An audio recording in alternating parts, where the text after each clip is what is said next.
my 45th birthday. I'm 45 years old. I did that while I stayed on Earth for 45 years. Didn't leave it once. And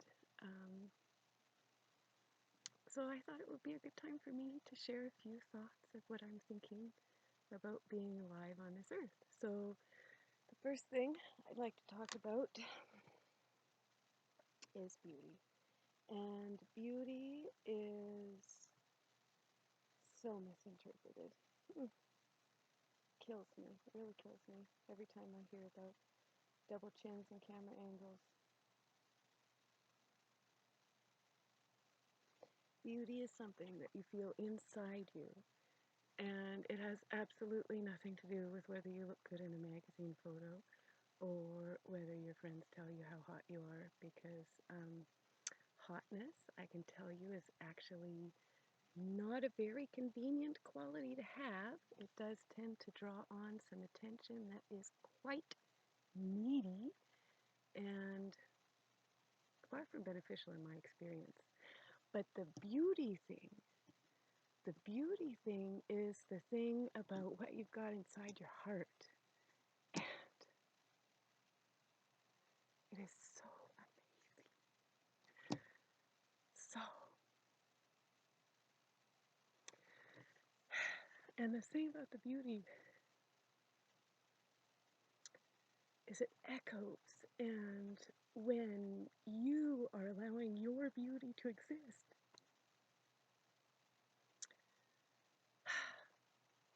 the beauty in the people around you is able to exist. And so you can be sitting there with people and you can just be being beautiful together, and nobody feels like anybody's beauty is taking anybody's beauty away because the beauty is just in, and it's a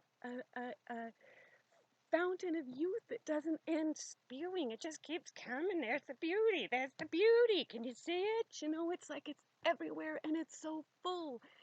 And it's got laughter, and it's got tears, and it's got everything, and it has absolutely nothing to do with hotness. So please, fuck that shit. Excuse my language. Sorry. All right, so about beauty, yeah, it's all around us, and the more you tune yourself into it, the more it is, and you start to be kind of a beacon to beauty, and it just starts to come at you from everywhere, and you get surrounded by it, and you get to see these qualities in people that you couldn't see when you were busy trying to be the beauty that you thought you were supposed to be. So you couldn't see the beauty in anybody else because you were looking for the wrong thing. And then when you start to feel the beauty and you start to experience it, you start to see it all around you. And it's not just in humans, right? It's in sunsets and trees and daffodils and falling down houses, and it's everywhere, and it just sings. And anytime you want to just get quiet for a minute and open your heart to being able to experience it, it's like, hello.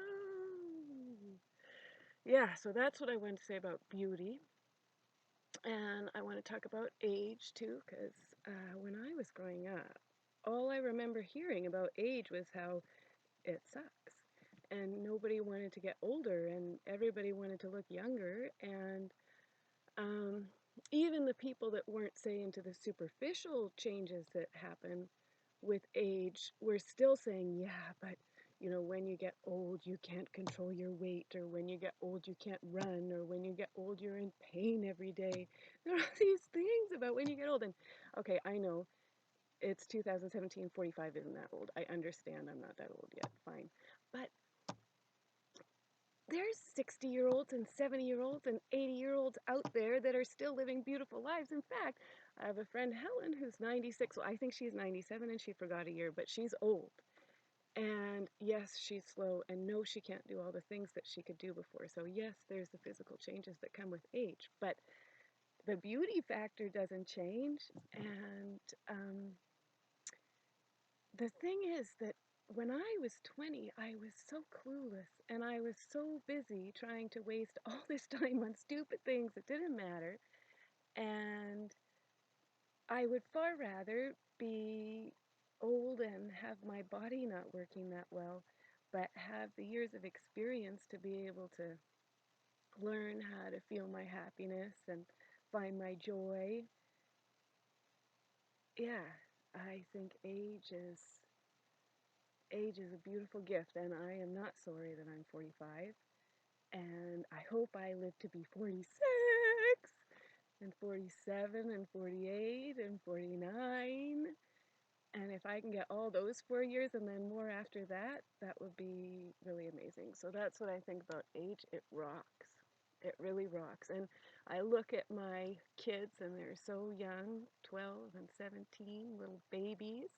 And, they're doing well. They're great. But God, there's some things that are so hard for them that they have to figure out for themselves. And I can't tell them. I mean, I can use my words, but we all know how effective other people's words are. You got to learn stuff from inside. And so when you get to live 45 years, if you live those years, accepting things for the way they are and adjusting to them and then making things work from there, 45 is a lot better than 20. All right. Age, beauty, creativity. This will be my last one. Happy birthday to me, creativity. Okay, there's some very serious rules about creativity. And those rules are actually one rule that there are no rules. No, there is a rule. The rule is no criticism. Because, if I sit down this morning and I say, I'm going to make a birthday video because I think I want to make a speech, well, what are the voices going to say? You look like an idiot. Why do you think you're so important? Who the hell wants to listen to you? Shut up, bitch, and go home, right? Like those voices are real. They're actually inside my head. They're saying that. And screw those voices. They've got no relevance. They're like rotten branches on a tree. Actually, they're not, because rotten branches on a tree actually serve purpose. I know, because I've got rotten branches on my tree, and my birds love them. They're not my birds, but the birds that share this space with me love those branches, and so do the spiders and other bugs that some people are afraid of.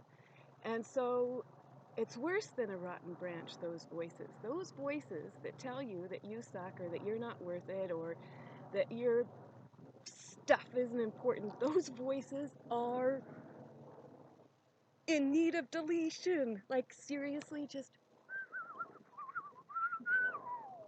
gone, gone, gone. So then you get this experience of being able to create, and the voices just aren't there because they're not actually there for me while I'm having this conversation with you. So you get to have the chance to just express whatever it is that you're feeling, and you get to feel it and you get to express it. And okay, fine, no, not everybody's going to love it. Yes, some people are going to think you're an idiot because those voices didn't actually come from you. Those voices came from other people. And every time you hear somebody criticize somebody else, and every time you hear anybody, it doesn't matter how, like, quote unquote, of a bad, pathetic person they are, anybody that you hear being criticized, that criticism is entering your mind as a voice to come back at you later. And actually, it might be partially your voices, because if you criticize people, which I also do, I'm sorry, I do it, I confess, I try not to, but those voices that we use and that we hear to criticize others come back to us. And they come back to us and prevent us from doing the beauty of self-expression. They prevent us from creating, and they poison our creations, because we'll be sitting there doing a painting or a drawing or making a video or gardening, for goodness sake, and the voice will come and say, you suck, you're going to kill all the plants, or you suck, you can't paint anyway. And once those voices come in, we lose our flow completely. So whatever energy we started with that was going to make this garden beautiful and help the birds to be happy and the flowers to grow, all that energy just fizzles out and dies, because it's interrupted by these worries and these voices that basically, um, you know, whatever, when the flow of energy is going through your body and then it hits the voices somewhere around your head, then when it comes back out, it's kind of poison. And so we really need to let those voices go, and then we can have this experience of creativity. And the amazing thing is that no matter how much many people are going to think that your creativity is like pretty lame, or what is she thinking, or he thinking, whatever, we're going to get that. It's going to happen. Um, when you get rid of the negative voices, and when your creativity comes from your heart, and you're sharing, no, cry like the love.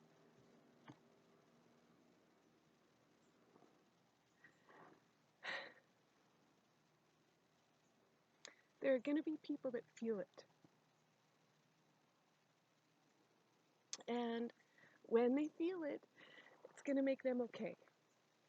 And your creativity and your love are actually going to put some of those awful voices to rest. And you are going to put light in people's lives, and people that were lonely and thinking they were the only one are going to realize that they're not the only one. And so actually, it's not just other people that are going to realize they're not the only one. You are going to realize that you're not the only one. You are not the only one. I am not the only one. Like, seriously, the world is full, full, full of beautiful, beautiful people who are just waiting to find out that they're not alone.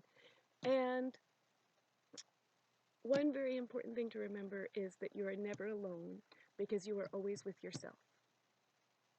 You are always with yourself.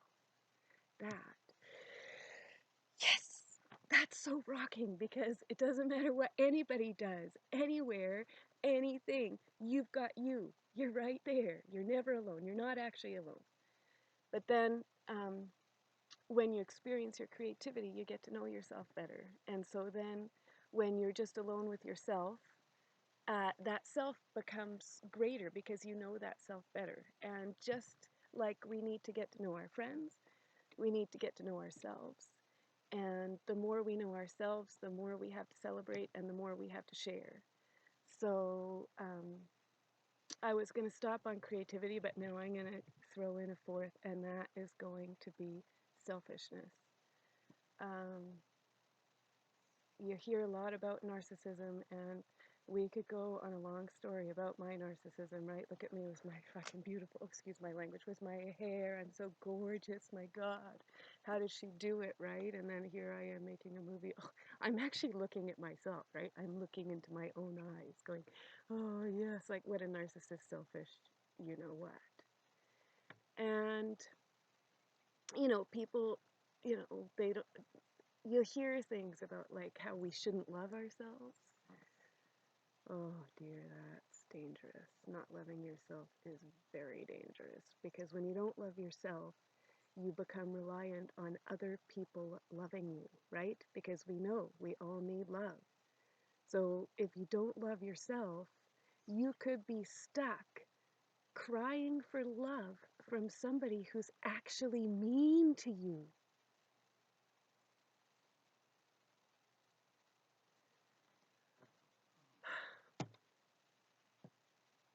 Which is not okay.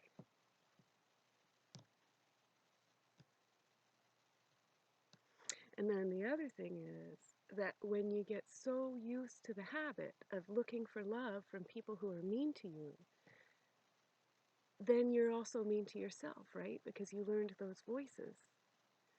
So selfishness and self-love are misconstrued, really, because the more you love yourself, and the better you love yourself, the more light you're going to have to give, the more love you're going to have to give. It's all going to be so much of a more beautiful world, because you're going to be there like not needing anything from the other people. You've just got stuff to give, to give, to give. And when you are looking for love from other people, and when you are looking for approval from other people, please, let's not ask people to approve of us. It is too much to ask. They don't have to approve of us. Forget it. Let them go. Let them go. They can approve of themselves. We can approve of ourselves. And we can be full of love. And we can be full of self-love. And that self-love is really just love for the whole entire universe and the entirety of beauty and everywhere in the world. And we can do this. We can do this. We can love ourselves first. And then when we're so full to brimming of love, and we're never alone because we're always with ourselves, and ourselves are good to us. Ourselves say good things. Yes, Chelsea, you're 45. You did it. You rock, like, yes, good to yourself. And then you got extra goodness for other people. And then all of a sudden, other people are actually, oh my gosh, nice to you and caring and loving to you. Like they love you. People love me. Oh my God. I mean, that just comes. It just comes. So, happy birthday to me. Happy life to you. And